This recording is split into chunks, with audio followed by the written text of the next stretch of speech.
അച്ഛനമ്മമാർക്ക് migraine ഉണ്ടെങ്കിൽ കുട്ടികൾക്ക് വരുന്ന തലവേദന മൈഗ്രെയിൻ ആണോ, പാരമ്പര്യമായി അവർക്ക് മൈഗ്രെയിൻ വരുമോ എന്നൊക്കെയുള്ള സംശയം പലർക്കും ഉണ്ടാവും. ഈ അടുത്ത് പല കേസും അനലൈസ് ചെയ്തപ്പോൾ മൈഗ്രെയിനിന്റെ ഫാമിലി ഹിസ്റ്ററി ഉണ്ടെങ്കിൽ പോലും ഓരോ കുട്ടിയെയും വിശദമായി നോക്കുമ്പോൾ അവരുടെ തലവേദന പലപ്പോഴും ക്രോണിക് സൈനസൈറ്റിസ് കൊണ്ടാണെന്ന് കണ്ടെത്താൻ സാധിക്കാറുണ്ട്. ഒരുപാട് പേർക്ക് കുട്ടികൾക്ക് സൈനസൈറ്റിസ് വരുമോ എന്ന ഡൗട്ട് ഉണ്ടാവും.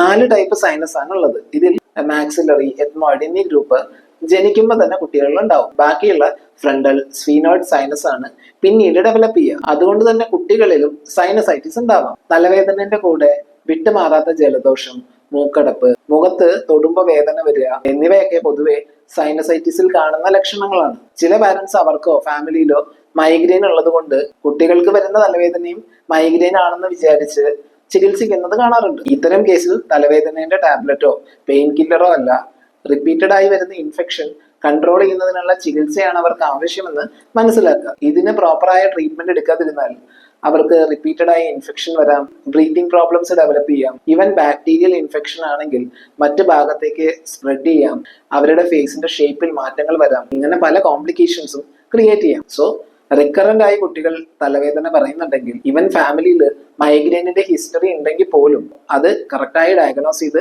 ശരിയായ ചികിത്സ ഉറപ്പുവരുത്താൻ ശ്രമിക്കുക. മറ്റുള്ളവരുടെ അറിവിലേക്കായി ഈ വീഡിയോ ഷെയർ ചെയ്യുമല്ലോ.